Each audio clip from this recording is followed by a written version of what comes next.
श्री माधवेंद्र जी फूफा जी हैं मेरे पिता तुल्य, गुरु तुल्य, जो भी कहो। आपका मार्गदर्शन प्राप्त होता रहा, पर आज समय संकोच के कारण उन्होंने अपना वक्तव्य स्वेच्छया उन्होंने उसे ड्रॉप करना चाहा। मैं चाहती हूँ कि अब घर के लोग हैं, आप जो भी 5 मिनट को समय लेके और अपना सारांश यदि प्रस्तुत करोगे तो। आप तो घर के हैं, कोई ऐसी कोई बात नहीं।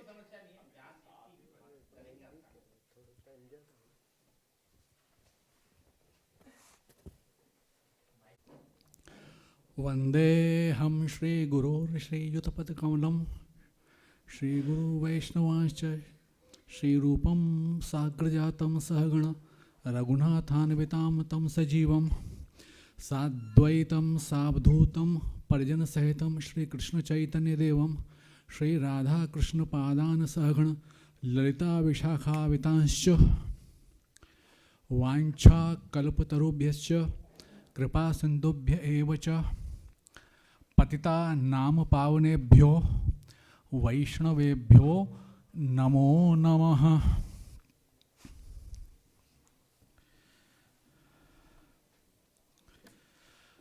सबसे पहले तो मैं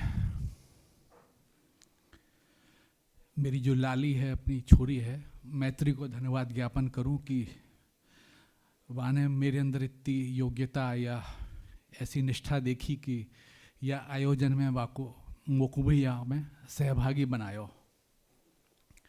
योग्य नहीं हूँ क्योंकि मेरी जो वृत्ति प्रवृत्ति और सबरे जो जीवन के आधार हैं वो भक्तिहीन हुए के केवल वणिकवत एक सनद लेखाकार के रूप में कार्य करने में ही मैं संलग्न हूँ पूर्णतः।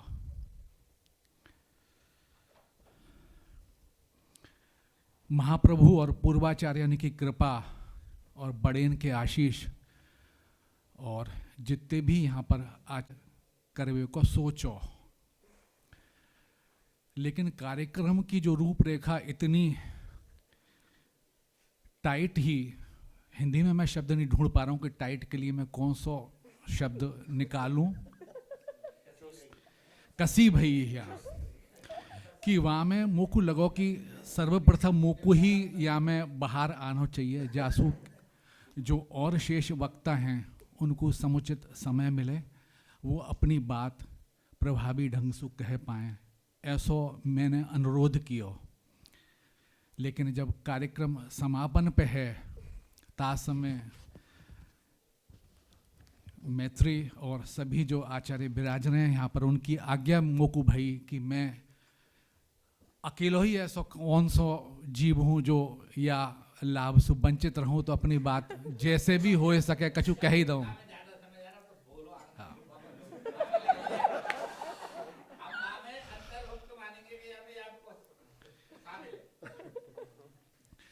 तो आचार्य चरण यहाँ पर विराज रहे, वासे पूर्व श्री बाबाजी महाराज ने भी प्रेम को जो पंचम पुरुषार्थ के रूप में स्थापित किया, वो बिल्कुल चैतन्य मतानुसार किया।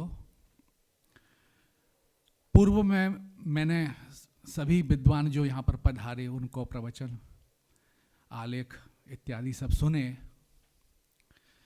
तो कहूँ ना कहूँ केवल पुष्टि भक्ति संबंधी जितने भी यहाँ पर प्रवचन भये या आलेख पढ़े गए, वहाँ में मोको कछु अनुकूलता सी प्रतीत भई। ता पाछे वो जो बाबाजी महाराज और महाराज श्री को जो अपना उद्बोधन हो, वो मोको लगो कि मैं कहूँ घर पे आके बैठ गया हूँ। तो वाही क्रम को थोड़ा आगे बढ़ाते भये जो मैंने जो अपना विषय चुनो है, आप ब्रजभाषा में बोले तो यासु मोको बल मिलो कि मोको भी ब्रजभाषा में बोलना चाहिए। ब्रज में कार्यक्रम हो रहा है और चैतन्य भक्ति जो है वो ब्रज भक्ति परक है पूर्णतः कि आराध्यो भगवान ब्रजेश तनय तद्धाम श्री वृंदावनम। तो हमारे यहाँ तो जो ब्रजेश और ब्रजेंद्र नंदन है, वहाँ के अलावा कोई भी प्रकार की उपासना के बारे में सोचना भी वर्ज्य है।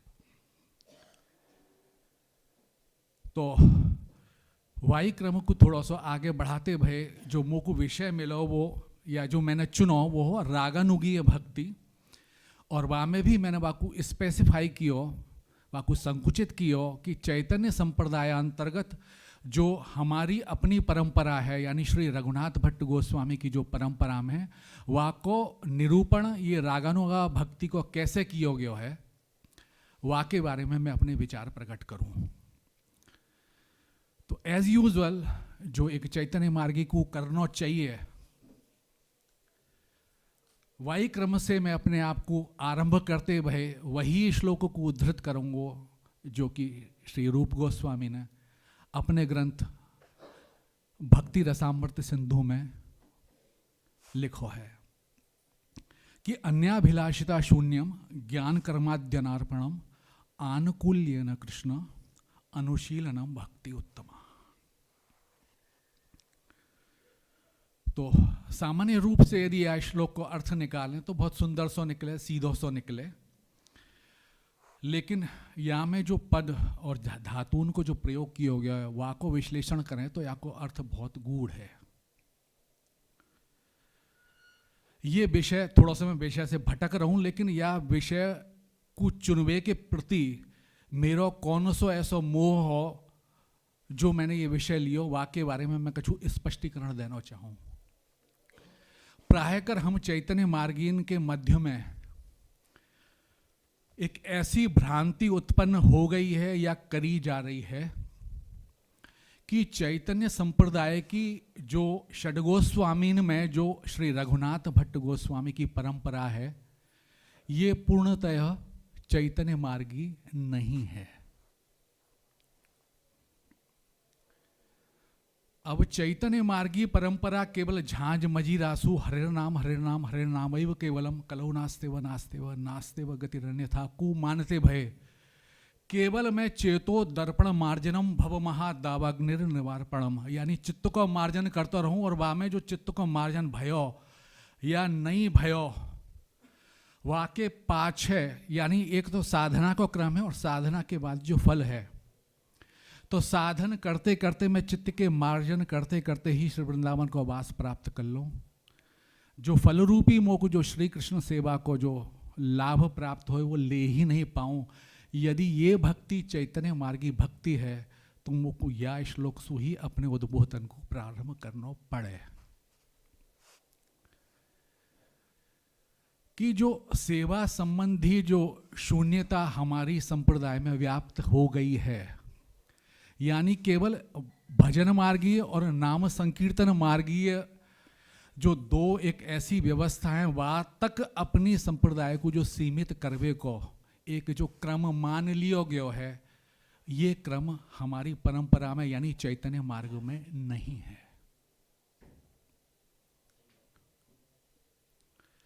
एक शायर ने कही है, मैं कछु बात अपने ढंग से करूं कि और भी गम है जमाने में मोहब्बत के सिवा और राहतें और भी हैं वसले राहत के सिवा। तो ये दो व्यवस्थाएं हैं, उनके अलावा भी हमारे संप्रदाय में उपासना की अलग अलग शैली हैं। तो एनीवे, तो अन्याभिलाषिता शून्यम ज्ञान कर्माद्यनार्पणम आनुकूल्येन कृष्ण अनुशीलनम भक्ति उत्तमा। तो जो अनुशीलन जो शब्द यूज किया गया है, प्रयोग किया गया है, तो वाकई दो रूप बताए गए, एक चेष्टा रूप है और एक भाव रूप है। तो चेष्टा रूप जो है वो भक्ति मार्ग में प्रवृत्त होकर एक सड़क पे चलवे को नाम है। तो जब भी मैं सड़क पे चलूं तो हमें मुझको ध्यान रखना पड़े कि लेफ्ट एंड राइट। तो जो लेफ्ट साइड हो हमेशा डूज को इंडिकेट करे और जो राइट साइड हो वो डोंट को बतावे। तो एक प्रवृत्ति मूलक है और एक निवृत्ति मूलक है, यानी जब मैं चलूं तो चलते समय मेरी प्रवृत्ति जो ऑब्जेक्टिविटी के को ध्यान में रखते भय मोको अपनी प्रवृत्ति निर्धारित करनी है और वाह के हिसाब से ही मोको वाह मार्ग पे अनुशीलन करना है।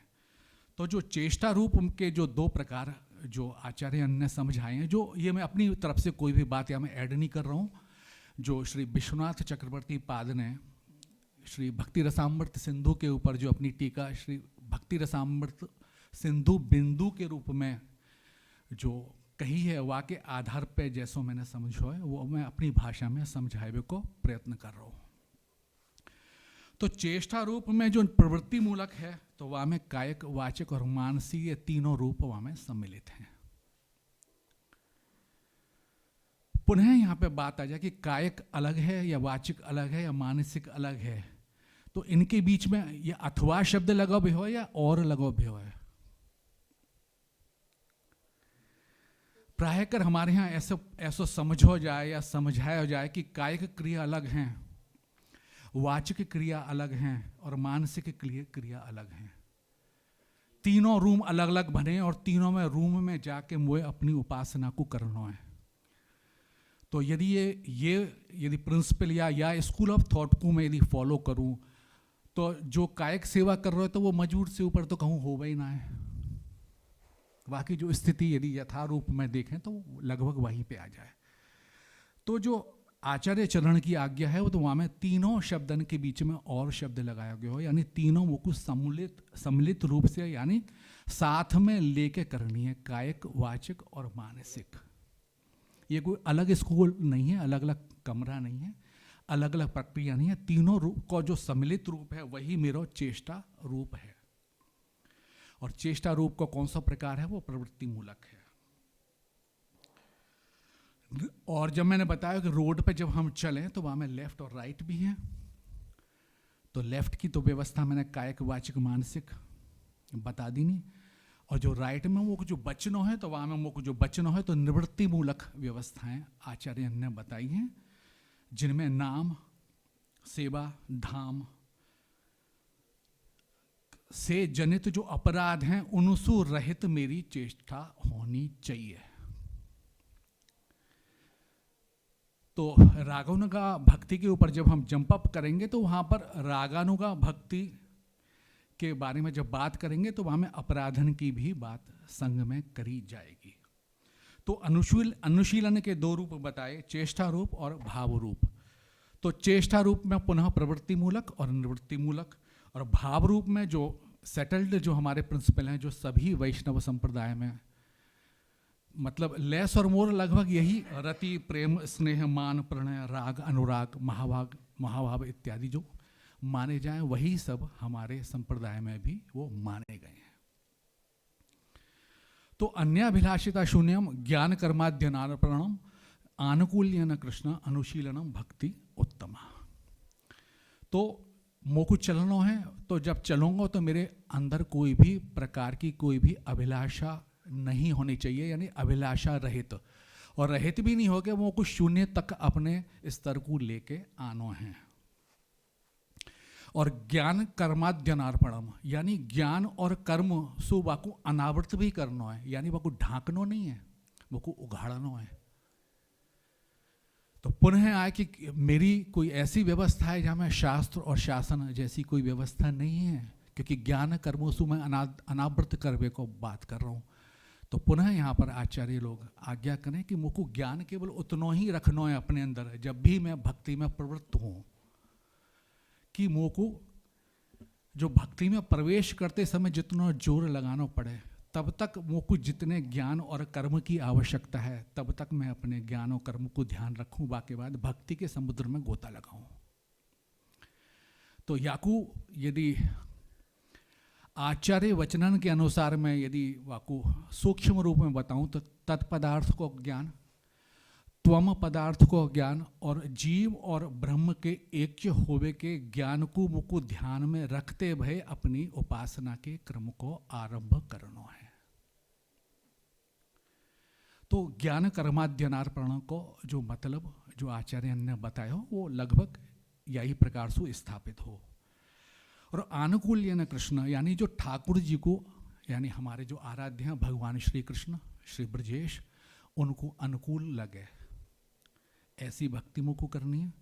और ऐसी भक्ति करूँगा तभी वो भक्ति मेरे जो आचार्य के वचन हैं उनके अनुरूप वो उत्तम भक्ति मानी जाएगी। पुनः यहाँ में श्री विश्वनाथ चक्रवर्ती जब टीका कर रहे हैं तो वहाँ में या विषकु वो और आगे बढ़े कि सा भक्ति साधन भक्ति और भाव भक्ति प्रेमा भक्ति रीति त्रिविधा साधन भक्ति पुनर्वैधि रागानुगा भेदेन द्वे वेधा।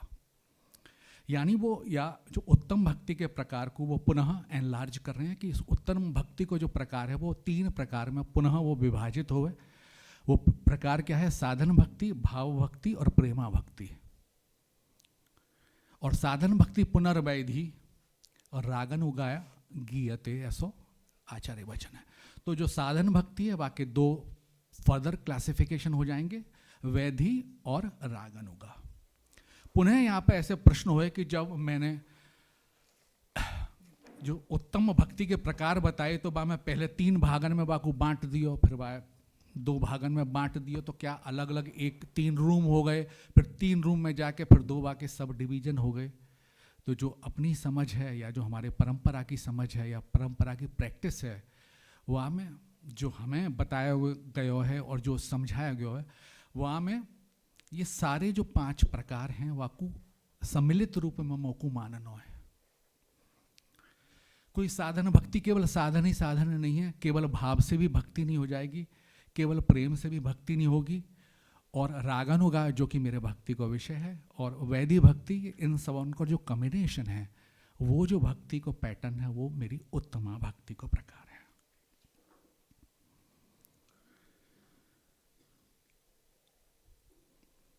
आगे फिर साधक रूप में, यानी मतलब फिर जो आगे जैसे विश्वनाथ चक्रवर्ती टीका कर रहे हैं कि सेवा साधक रूपेण सिद्ध रूपेण चात्र ही तद्भाव लिप्सना कार्या ब्रजलोकानुसारतः कृष्णम स्मरण जनांचस्य प्रेष्ठम निज समीहितम तत्तत् कथा रतश्चासौ कुर्याद्वासम ब्रजे सदा।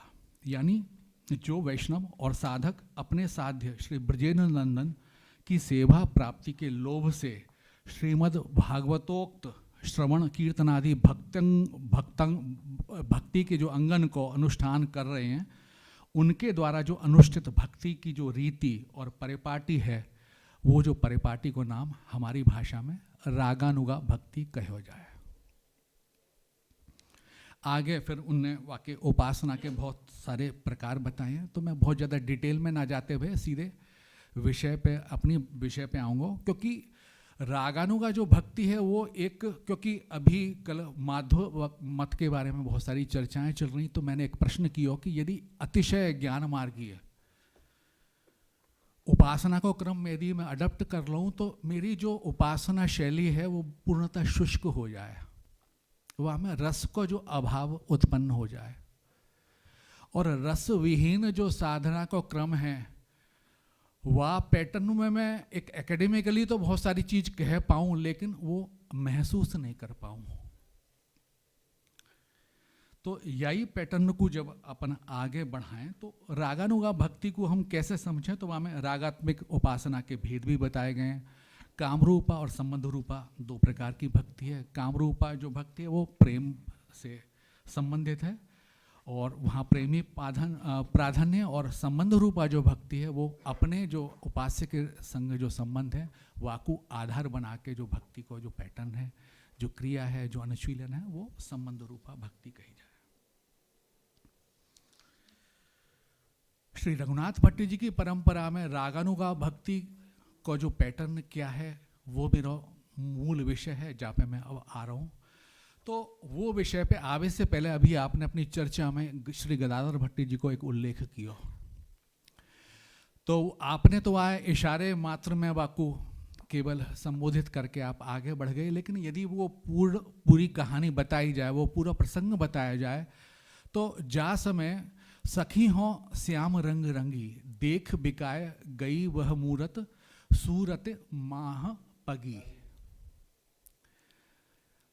तो ऐसो एक जो कीर्तन है वो श्री गदाधर भट्ट जी ने लिखो, और वह जब कीर्तन को कछु साधुन के द्वारा श्री भट्ट जी को जब बताया, श्री जीव गोस्वामी को जब सुनाया गया तो वो बड़े हतप्रभ से हो गए।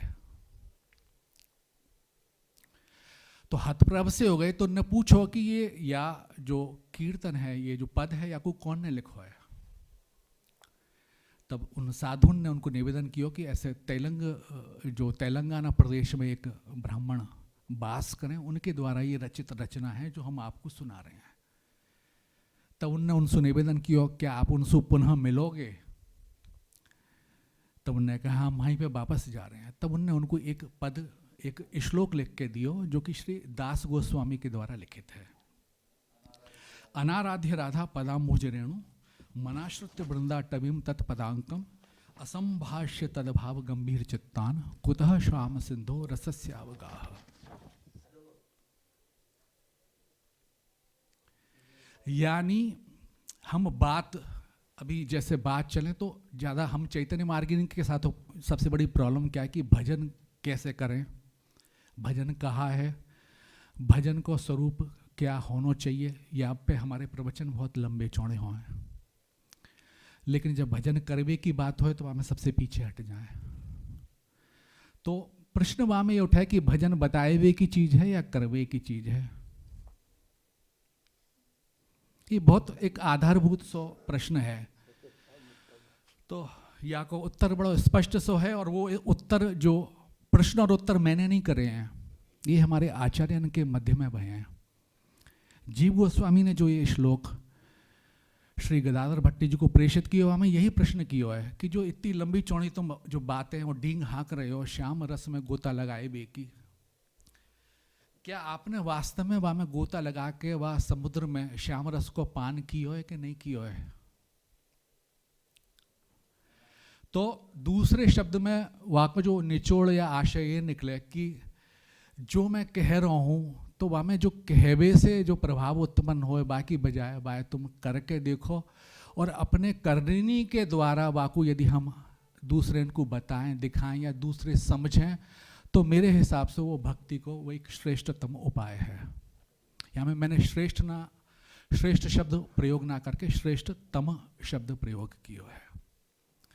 यही कारण से यदि आप श्री रघुनाथ भट्टी जी की परंपरा को समझोगे तो श्रीमन महाप्रभु ने श्री रघुनाथ भट्टी जी को कोई भी ग्रंथ को प्रणयन नहीं करने को आदेश दियो।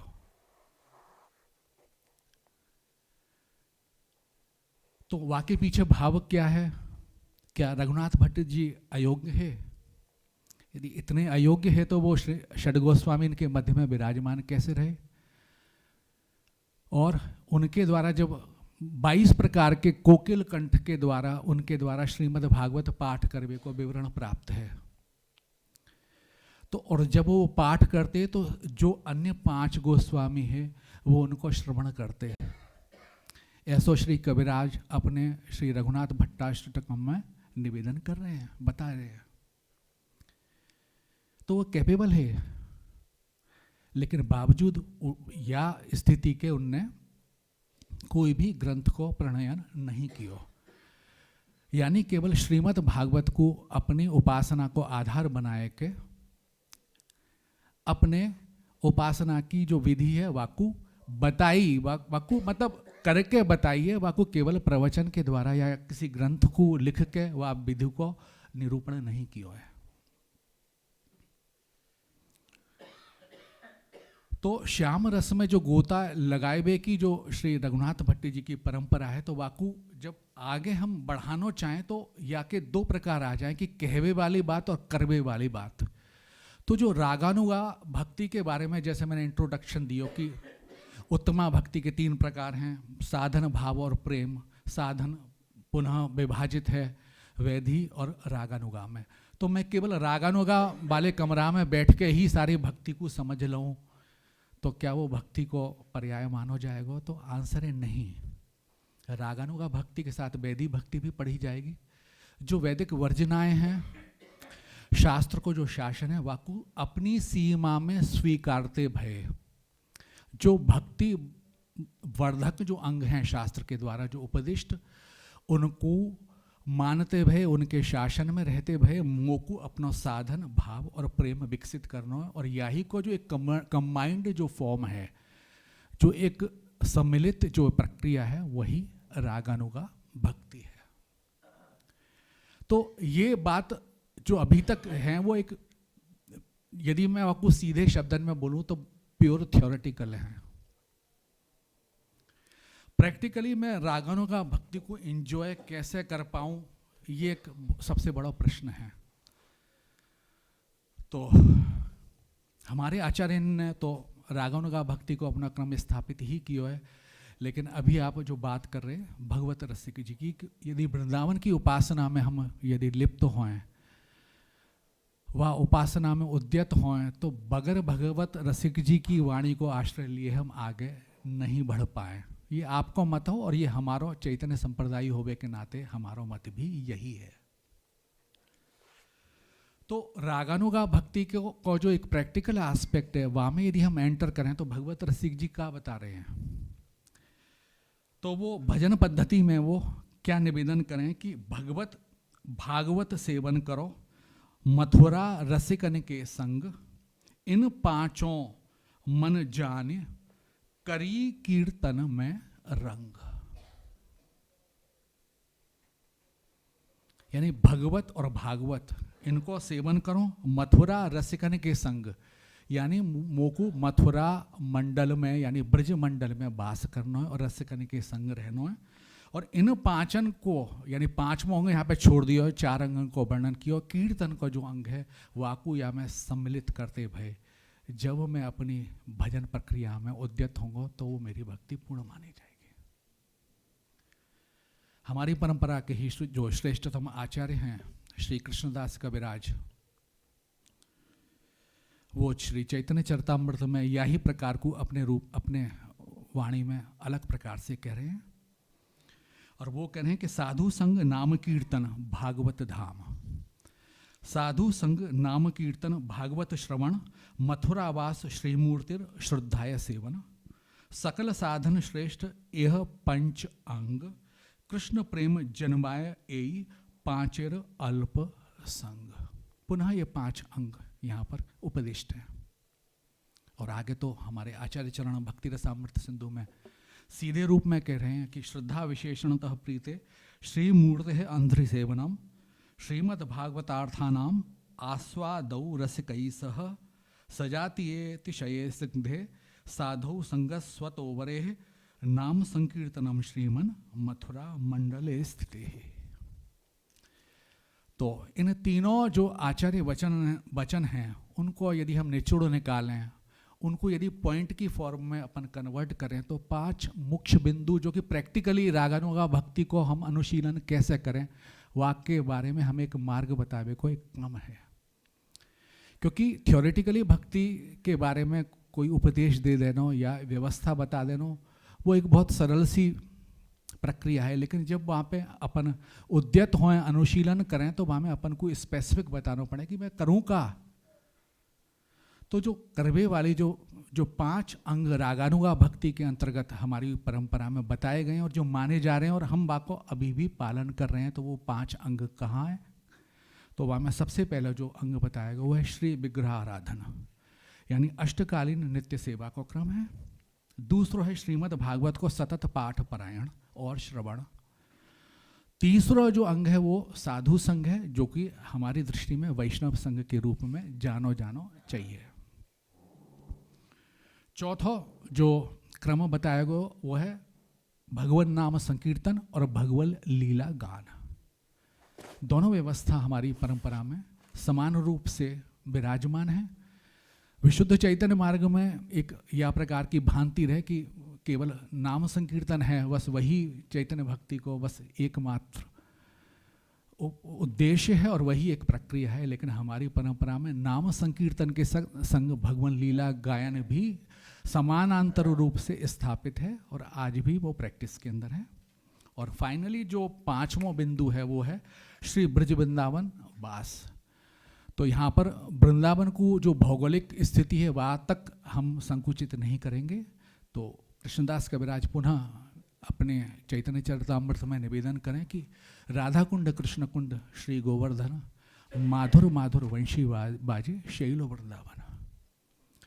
यानी राधा कुंड कृष्ण कुंड के संग जो श्री गोवर्धन है वो मेरी राजधानी है, कैपिटल है, केंद्र है, मध्य बिंदु है। वाक्य चारों तरफ जा स्थान पे जिन जिन स्थान पे ठाकुर जी ने श्री वंशी को वादन किया है वो सभी जो स्थल है वो वृंदावन के रूप में जाने चाहिए। तो यहाँ पर जो ब्रज वृंदावन वास का जो आशय है वो वर्तमान वृंदावन की भौगोलिक स्थिति से नहीं समझ के संपूर्ण ब्रज में वास करवे की स्थिति से अपन समझेंगे।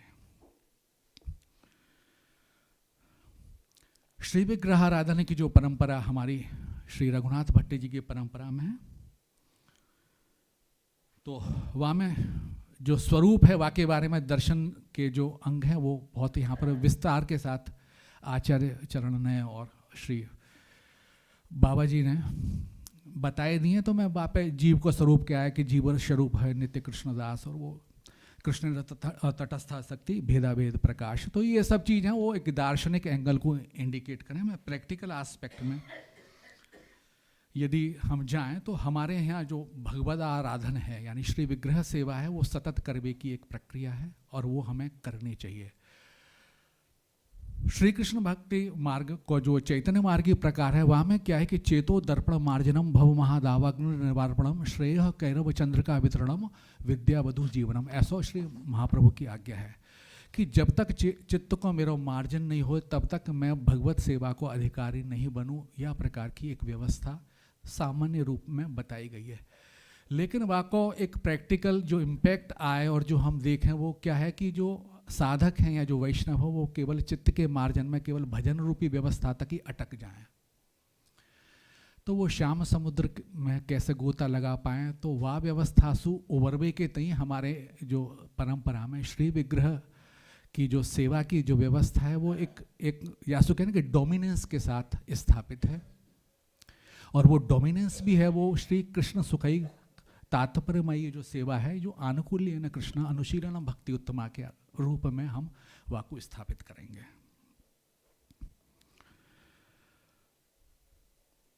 या में यही एक व्यवस्था में बताएं कि बाकी 5 अंग हैं वाके बारे में कोई ज़्यादा लोग चर्चा नहीं करें कि जो सामने जो अंग दिखे वाके बारे में वाकु देख के दूसरे के बारे में अनुमान लगाएं या वाके बारे में कोई टीका टिप्पणी करें। तो मैं यांग के बारे में थोड़ा सा ज़्यादा बोलूँगा कि जो भगवत सेवा का जो क्रम है वहाँ में आनुकूल्यन कृष्ण अनुशीलनम भक्ति उत्तमा को हम ध्यान रखें। तो या में जो एक टीका टिप्पणी जो हमारी परंपरा के बारे में करी जाए तो वो मैंने आपको जहाँ से प्रारंभ किया कि ये विषय मैंने क्यों लिया, तो वहाँ में ये बताया हो जाए कि ये जो हमारी जो परंपरा का सेवा क्रम है, यदि सही शब्द में मैं बोल दूँ मुझको आज्ञा दो तो यही बोल दिया है कि पुष्ट मार्गी क्रम है। तो यदि चाकदार बागा यदि ठाकुर जी धरा लें और मोर पिच के स्थान पे यदि वो जोड़ धरा लें तो वहाँ से मेरे ठाकुर जी पुष्ट मार्गी हो गए। यदि ये व्यवस्था ठीक है तो जो भी ये व्यवस्था बता रहे हैं निर्धारित कर रहे हैं या प्रकार की कोई टीका टिप्पणी कर रहे हैं मैं उनकी बलिहारी बोलूं, क्योंकि ठाकुर जी कब से पुष्टि मार्गी और गौड़िया हो गए ये तो मुझको अभी पता चल रहा है। पुष्टि मार्गी या गौड़ीय हम लोग हैं और वो भी अपने आचार्य वचनन के अनुसरण करवे के कारण हैं, जन्मजात कोई भी नहीं है। तो मेरे आचार्य ने जो मुझको मार्ग बताया है मैं उनके वचन को अनुसरण कर रहा हूँ और उनके द्वारा जो स्थापित उद्देश्य हैं उनकी पूर्ति को कर रहा हूँ और मेरे द्वारा जो क्रिया करी जा रही है वो वह पूर्ति को की पोषक है। तो वह में मेरे द्वारा यदि जोड़ और कुल्ह या चाकदार बागा धरा लियो जाए तो वहाँ में मेरे ठाकुर जी या ये परंपरा पूरी की पूरी पुष्टिमार्गी हो जाए, या प्रकार का कथन पूर्णतः मिथ्या है, गलत है। प्रैक्टिस वाइज कहीं रिजेम्बलेंस आ गई है तो वो एक अलग बात है और रिजेम्बलेंस आना एक स्वाभाविक प्रक्रिया है। कहीं भी कोई प्रकार का जो उपासना क्रम है वहाँ में 3 मुख्य रूप से बिंदु माने जाएं। सबसे पहले वहाँ में नारद पंचरात्र को जो तंत्र विधान है वहाँ को जो पालन है लगभग सभी वैष्णव संप्रदाय में समान रूप से हो रहा है, तो वो हमारे यहाँ भी है। तो डेफिनेटली यहाँ पर रिजेम्बलेंस हमारे और अन्य वैष्णव संप्रदाय के मध्य में आएगी। दूसरा है कि अर्चा संबंधी जो वैविध्य है, तो अर्चना के विभिन्न प्रकार बताए गए, वैविध्य भी है। हम दक्षिण भारतीय हैं तो डेफिनेटली हमारी उपासना क्रम के अंदर जो दक्षिण भारतीय पैटर्न है वो हावी है। तो या में कहीं कोई आचार्य दक्षिण भारतीय हैं और उनके यहाँ भी वही वैविध्य को डोमिनेंस है और मैं भी चूंकि दक्षिण भारतीय हूँ और मेरे अंदर भी वो इनकॉपरेशन है, तो वहाँ में रिजेम्बलेंस आ गई। तो या में कौन सी ऐसी हानि हो गई। और तीसरा जो है भाव संबंधी निजत्व, भाव जो है पूर्णतः निजत्व, के आधार पर ही निर्धारित होवे, वहाँ में कोई पृथकत्व नहीं होवे। तो जिन लोगों के साथ मेरा सतत संबंध है, आज भी आप देखो कि हम जिन लोगों के साथ बैठे हैं, उठ रहे हैं, खाए रहे हैं, पी रहे हैं, विवाह शादी तक के हमारे जो संबंध हैं, तो उनके संग मेरा जो निजत्व है, तो उनके द्वारा यदि कोई अच्छी चीज, अच्छी उपासना शैली, अच्छी सेवा विधि अपनाई जा रही है, और वो यदि सेवा विधि मैं भी अपने यहाँ इनकॉर्पोरेट कर लूँ या वहाँ को अनुसरण कर लूँ, और जो सही शब्द जो इस्तेमाल करे जा रहे हैं वो है कि नकल कर लूँ, जो सही जो बोल रहे हैं मैं वही बोलूं, नकल भी कर लाऊं, तो वहां में क्या मेरे उद्देश्य के प्रति कोई हानि हो रही है? आनुकूल्यन कृष्ण अनुशीलनम भक्ति उत्तमा। तो ठाकुर जी के जो कृष्ण सुकैक तात्पर्यमय जो सेवा को विधान है, वहां में वो तो कहूँ डिफीट नहीं हो रहा।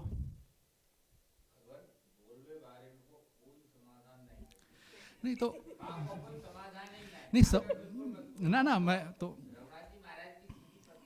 पद्धति पे ही आ रहा हूँ। तो मैं वाकई मैं विशिष्टता बता रहा हूँ कि हमारे यहाँ जो श्री कृष्ण सुखई का तात्पर्यमयी जो सेवा है वो बिल्कुल आनुकूल्यन कृष्ण अनुशीलन भक्ति उत्तमा के आधार पर है, और वहाँ में कहीं रिजेम्बलेंस कोई संप्रदाय की आ रही है, वाकई एन नंबर ऑफ रीज़न हो सकें, तो उन रीज़न पे मैं ना जाके वहाँ में कोई नकल नहीं कह के मैं वो पूरी प्रक्रिया को अकल बोलूँ, नहीं वो अकल है।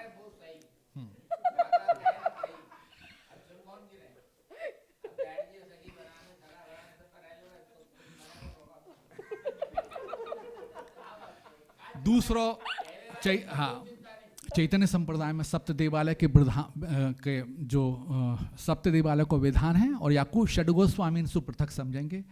रघुनाथ द्वय, ये जो रघुनाथ भट्ट गोस्वामी और रघुनाथ दास गोस्वामी, इनके द्वारा कहीं भी कोई सेवित विग्रह नहीं है। जो श्री राधा मदन मोहन की आप बात कर रहे हो वो श्री सनातन गोस्वामी पाद से भी हैं। जो हमारे श्री मदन मोहन लाल हैं, जो रघुनाथ भट्ट गोस्वामी परंपरा के सेव्य स्वरूप हैं, वो श्री गदाधर भट्टी जी द्वारा प्रकटित हैं, और उनके ही वो सेव्य स्वरूप हैं। ये हमारी परंपरा को पैटर्न है। वैभवपूर्ण सेवा एक प्राय करिए, ये कमेंट भी करे जाएं या हो जाएं या नहीं आपने जो नहीं याते में नहीं, हमारे संप्रदाय के पोषण के लिए ये चर्चा बहुत आवश्यक है, क्योंकि चांदी और सोने के झूला को देखते आ रहे हैं, बिहार जी के दर्शन नहीं कर रहे। मैं वही बात तो कह रहा हूँ ना कि वैभवपूर्ण सेवा को जो विधान है हमारे श्री विग्रहाराधन सेवा में वो नहीं सम्मिलित है। वहाँ के पीछे जो वजह बताई गई कि यदि मैं वैभवपूर्ण सेवा करूँ तो मुझको अधिक धन और अधिक जन की आवश्यकता है। अधिक जन और धन की आवश्यकता के लिए मन में उद्विग्नता होगी, मेरे अंदर धनोपार्जन करूंगा, धन संचय करूंगा, और ये दोनों मुझको जो रिजल्ट देंगे वहाँ में भजन और सेवा में न्यूनता आएगी, और धन और जन के प्रबंधन सु मेरे मन और चित्त बुद्धि को जो निवेश है वो कहीं दूसरी जगह लगो रहेगा। और वैभव पूर्ण सेवा करवे से वहाँ में क्या है कि दम्भ की उत्पत्ति भी हो जाए, जो एक सामान्य मानवीय जो एक दोष है वहाँ को बिल्कुल या में अपन वहाँ को दोष देख सकें कि मेरे यहाँ चांदी सोने के बर्तन चल रहे हैं, चांदी सोने का झूला है, और हाँ तो और या को जब हमारे जो उपदेशामृत में रूप गोस्वामी बोल रहे हैं ये सब अनर्थ मानो जाए। तो वैभवपूर्ण सेवा को हमारे यहाँ विधान नहीं है, लेकिन पिछले 200 साल से हमारे यहाँ भी वैभवपूर्ण सेवा को जो क्रम वो आगे है। हाँ वो मैं फिर बाद में देख लूँगा बाकी। हाँ क्योंकि मैं तो अब चाह रहा हूँ कि मैं अपना विषय जल्दी से जल्दी पूरा करूँ। एक और वाम है कि क्या सेवा के लिए मुझको द्रव्य वो मांगना चाहिए या नहीं मांगना चाहिए, सेवा खुद करनी चाहिए या करा लेनी चाहिए। ये दो शब्द जो दो विषय हैं वो जरूर मैं यहाँ पे छूऊंगा। तो सबसे पहले कि सेवा खुद करनी चाहिए करानी चाहिए। यदि मैं सहायक रखूं तो सहायकन की भूमिका कहाँ तक निर्धारित है, कहाँ तक उपदिष्ट है और कहाँ तक मेरे सिद्धांतन को पोषित कर रही है।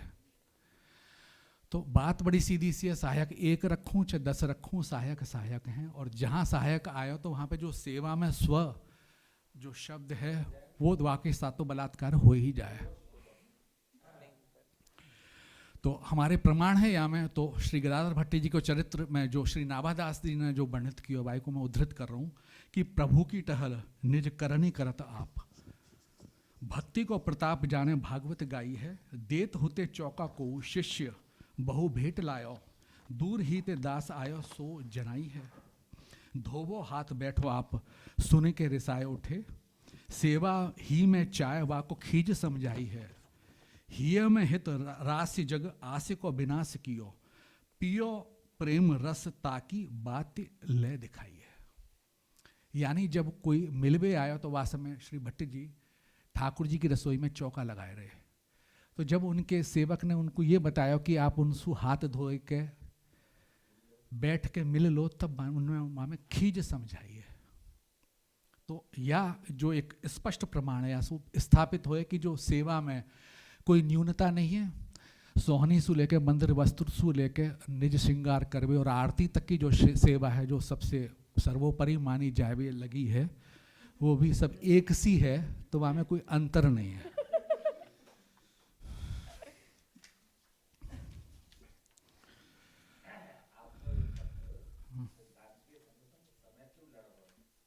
लड़ रहे हैं यही कारण तो मैं बता रहा हूँ ना।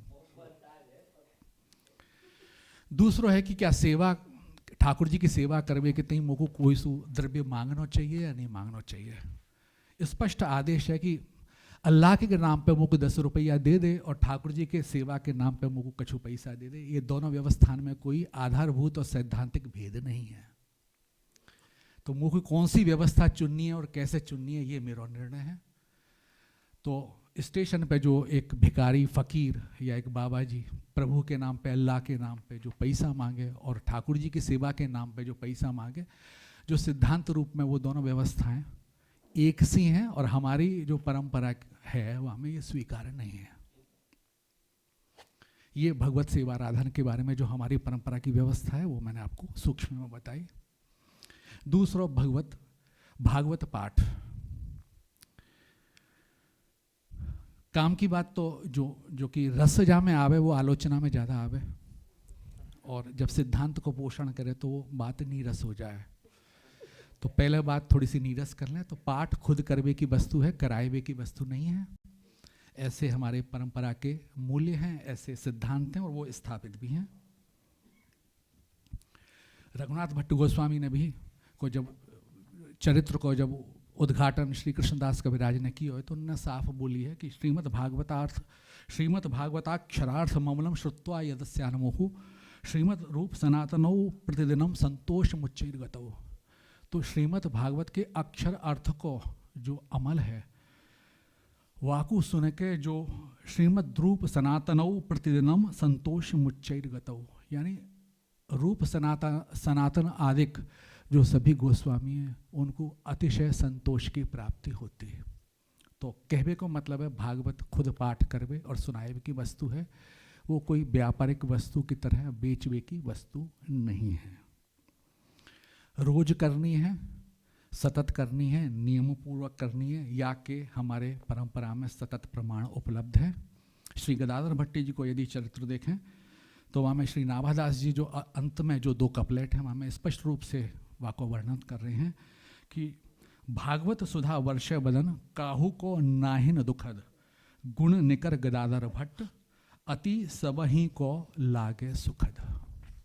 भागवत सुधा वर्ष बदन, तो भागवत जो पाठ है वाको जो सतत पारायण है ये करवे की प्राचीन रीति है।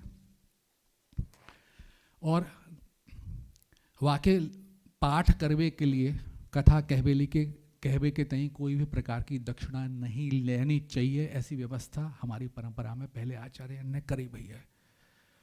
पुनः नाभादास जी को मैं कोट करूंगा कि निर्मत्सर निहकाम कृपा करुणा को आले।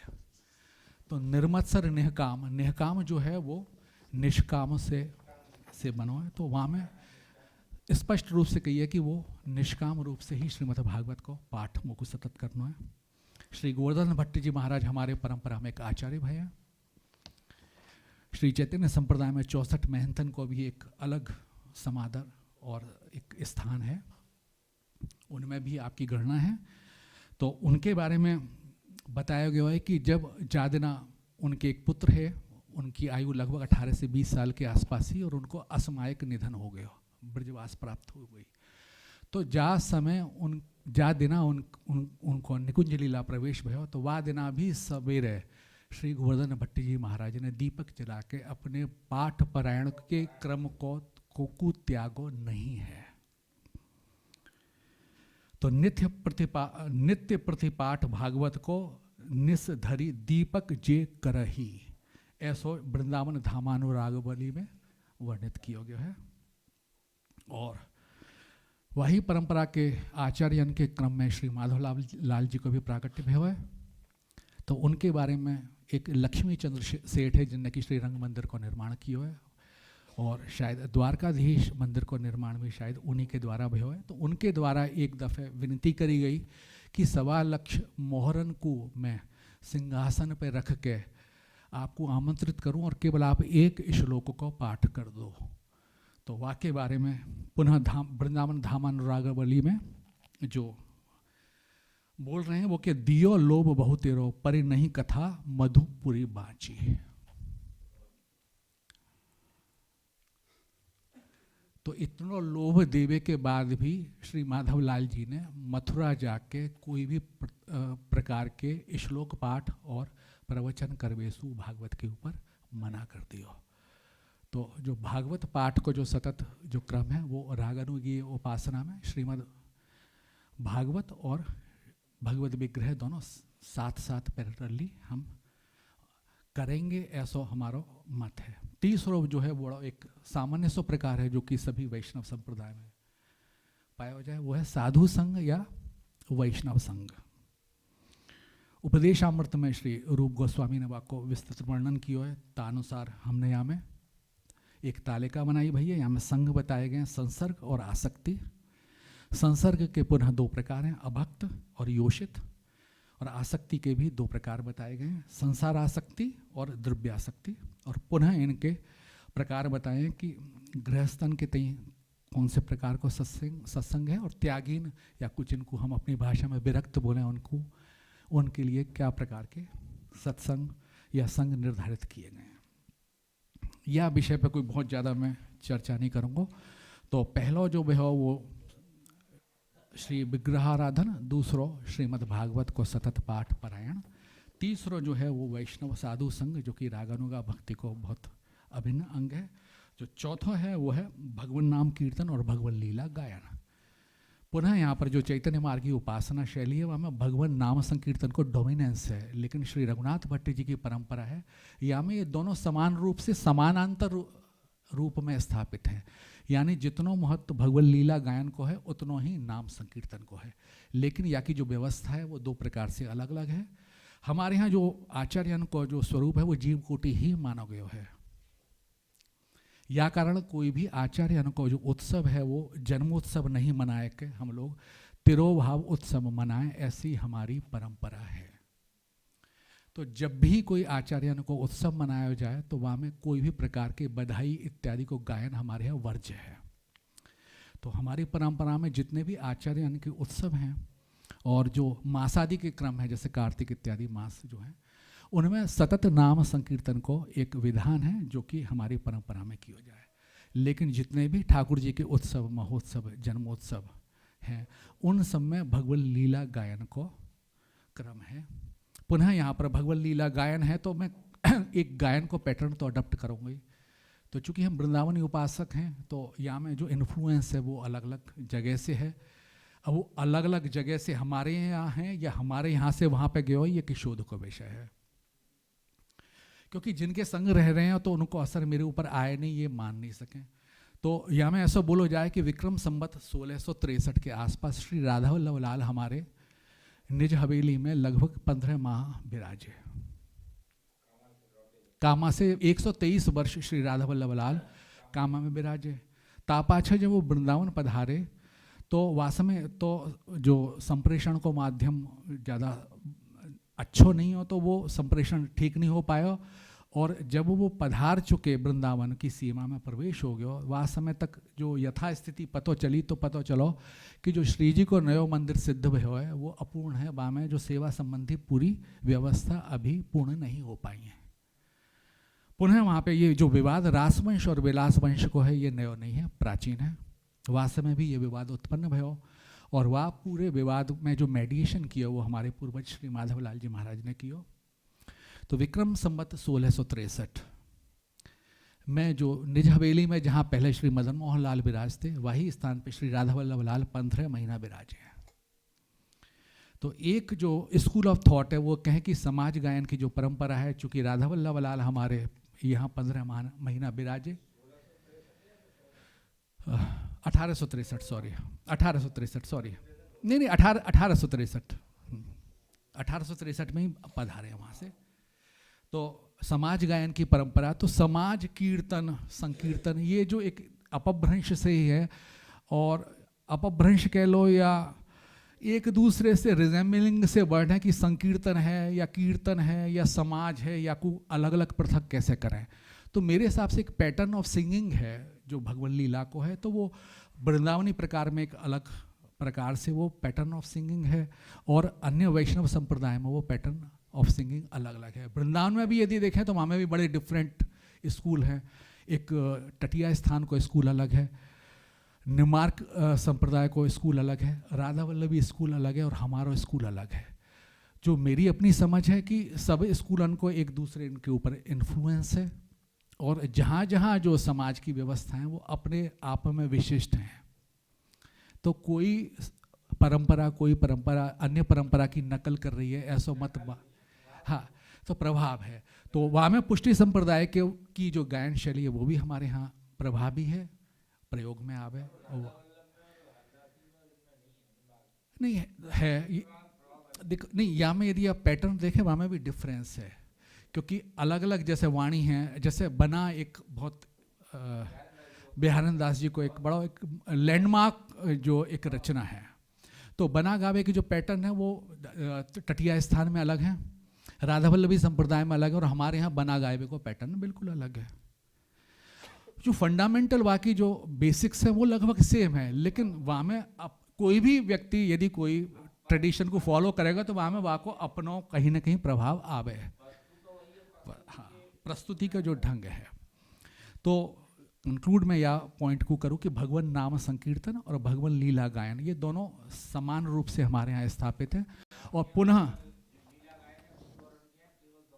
हाँ समाज गायन, हाँ, और पुनः यहाँ पर कोई दक्षिणा देकर या कोई दूसरे से कीर्तन करावे की परंपरा हमारी परंपरा में, क्योंकि सेवा को जो शब्द है वाक की जो भावना है वहाँ को उल्लंघन हो या कारण स्वयं करवे की ऐसी आज्ञा है और विधान है और परंपरा भी है। और फाइनली ब्रज वृंदावन वास, तो आचार्य चरण आज्ञा कर रहे हैं कि ब्रज वृंदावन वास सबसे श्रेष्ठ है। उपदेशामृत में उनने या को आदेश भी दिया है, और साथ में ये भी व्यवस्था देनी है कि यदि ब्रज वृंदावन में रह नहीं सके तो कम से कम अपने मन को वो ब्रज और वृंदावन में लगा के रखे, और यदि ये भी शक्य नहीं हो तो जहाँ निज घर में अपने श्री विग्रह अपने आराध्य विराजते हों तो वह निज मंदिर को ही ब्रज वृंदावन मान के अपने आप को ब्रज वृंदावन वासी माने। हाँ, तो ऐसी व्यवस्था रागानुगा भक्ति को जो रघुनाथ भट्ट परंपरा में जो क्रम है वो मैंने अपने अनुरूप बतायो। या मैं कछु गलती हो गई हो तो आप मेरी मानी हो, और कछु बात मैं ढंग से कह पायो तो सब बड़ेन की आचरण की और महाप्रभु की कृपा मानियो। इन्हीं शब्दन के साथ मैं अपनी वाणी को विराम दूं। जय जय श्री राधे, जय श्री कृष्ण।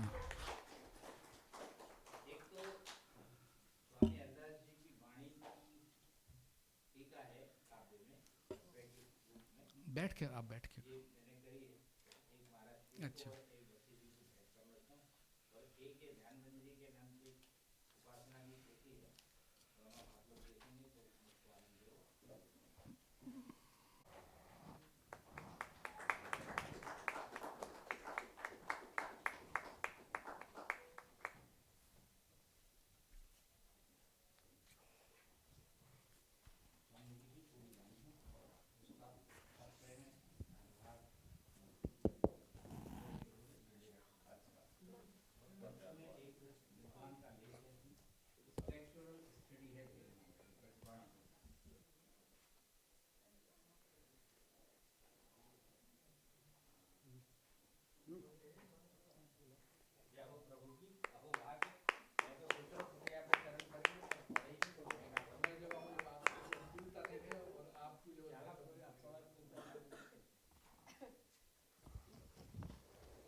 श्याम हृदय परमोज्वल दीनो गौर सुकोमल वाम मनस श्यामल रंगीनो मूरत मंत वसंत दो ये लसत मन माल बर सेव्य गदाधर भट्ट के श्री वदन मोहन सुंदर। महाराज एक दो प्रश्न, एक तो आई थिंक टेक्निकल यदि प्रश्न पूछेंगे तो मैं अक्षम हूँ आपके नहीं, लिए। नहीं, मैं technical नहीं। शायद, और वो भी जैसे पोस्ट लंच सेशन के बाद में आचार्य जी ने बताया कि बहुत मुश्किल हो सेशन को झेलना, या कारण 6 बजे के बाद जब कोई प्रश्न का उत्तर दिया जाए, बाकी कोई गारंटी नहीं है कि वो कितना ठीक है ठीक है ठीक है कितना सही है कितना गलत है। चलेगा। तो So, ये हमारे नहीं अब पूछो, अच्छा, आ गया हो तो सॉरी। आई थिंक महाराज जी भी उसी ओर इंगित कर रहे थे कि वो जो सेवा जो शब्द है वो शेवरी धातु से निकलता है। सो वहाँ पे स्व वैसे नहीं है, मैंने आप कहना चाहें तो कह सकते हैं, नहीं, बट वो वैसे है। ग्रामेटिकली लेकिन स्वयं करवे की जो भजन है, जो भजन है वो कराए की वस्तु नहीं है। ठीक, या प्रकार यदि मोकू कोई रोग लगा हुआ हो तो दवाई मोकू खानी है, मेरी पत्नी या मेरा पुत्र या मेरा कोई स्वजन खा ले तो मैं सही हो जाऊंगा, तो ऐसी कोई व्यवस्था ऐसी नहीं नहीं है। है, but तो ठीक लेकिन- प्रकार से तो साधक मैं हूँ तो भजन मोकू करना है। हमारे यहाँ जो 64 भजनांग हैं वहाँ को एक अंग भगवत सेवा है, तो ये स्वयं करवे की वस्तु है, definitely. But कराए I की think- वस्तु नहीं है। Right, but you I think मैं कहना ये चाह रहा हूँ कि ग्रामेटिकली नहीं वो एक वामे, अलग बात क्योंकि है, हाँ। संस्कृत ज्ञान शून्यता मेरे अंदर है, तो वा कारण वो जो आप आप क्या यही बोल वो रहे लेवल यदि मेरे से एक्सपेक्ट कर रहे हो तो मैं वाकई लिए सॉरी। यही कारण मैंने अपने पेपर को विड्रॉ किया, मैं बोलना नहीं चाह रहा हूँ। नहीं नहीं नहीं, मैं ये नहीं कह रहा। आई थिंक महाराज जी भी शायद यही कह रहे थे, आप शायद आप यही कह रहे थे, नहीं अच्छा ओके। और पर जो मुझे सच में पूछना था वो ये है, हाँ। ये तो एक टिप्पणी थी जो कि I think I shouldn't have made, but sorry for causing commotion. The question is specifically this. So जैसा कि आपने पांचरात्र तंत्र परंपरा विधान। का, हाँ, तो अगर हम दूसरे जो गौड़िया मंदिर हैं उनमें जो सेवा प्रकार देखते हैं जिसमें सभी देवालय में डिफरेंट सेवा पैटर्न है जी, बट लेकिन रिजेम्बलेंस नहीं है कहीं भी। जी resemblance, but there are similarities of like using say mudras etcetera, right? At least जितना मैंने देखा है, मुझे बाकी जो तो नहीं पता। तंत्र विधान है वहाँ रिजेम्बलेंस है। वहाँ के अलावा मैंने बताया कि जो दूसरा है कि जो अर्चना संबंधी वैविध्य है वो हर जगह विद्यमान है, और जो भाव संबंधी निजत्व है वो पूर्णतः प्राइवेट है।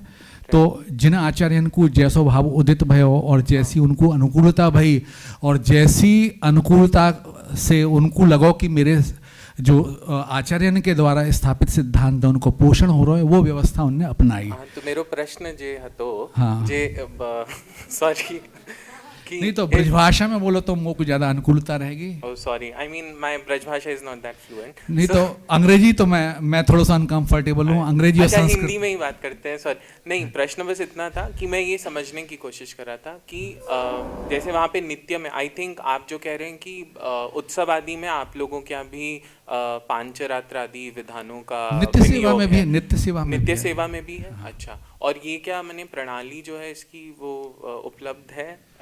नहीं देखिए, अपने लेवल पे वैसे जो हमारी परंपरा में या हमारे संप्रदाय में जो भजन है उसको गोप्य रखने की एक विधि उपदिष्ट है, तो वहाँ में सेवा प्रणाली भी है। लेकिन क्या है कि हम लोग एक बहुत सांसारिक और लौकिक जीव हैं। हमारा जो मन है, कर्म है, बुद्धि प्राय कर बाहरी है। पूर्णतः मैं अपने लिए जो मैं बोलूँ शब्द वो यही सही है।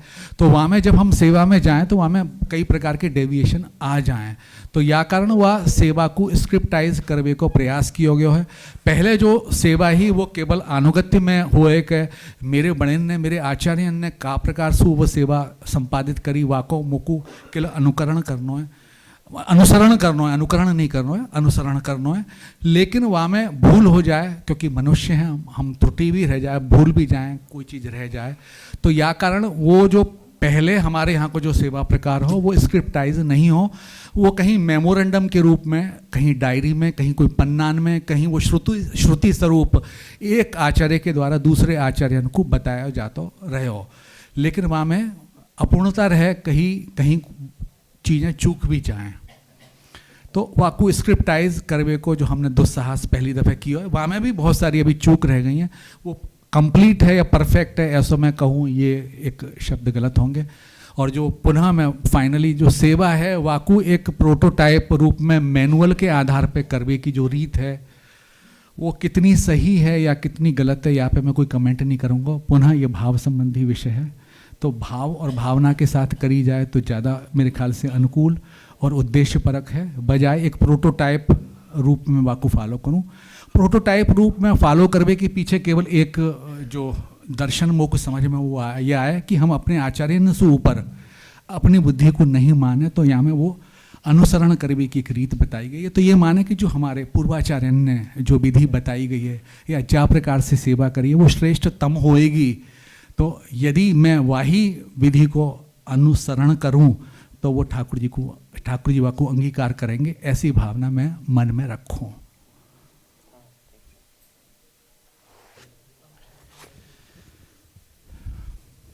आपको धन्यवाद नहीं कहूँगी, अपन सब घर के हैं।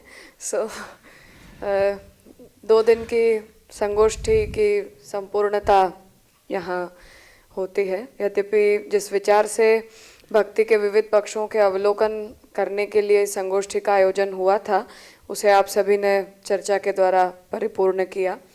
जैसे भगवान स्वयं आपके नाम रूप कर्म सब अनंत हैं, सच्चित आनंद की अनंत्य है, उसी तरह आनंद जन्य आत्मरति, आत्मरति जन्य भक्ति वो भी अपने आप में नेति नेति है। तो सभी वक्ताओं ने अंत में सब ने यही कहा कि हम और भी कह सकते थे, हम और भी कह सकते थे।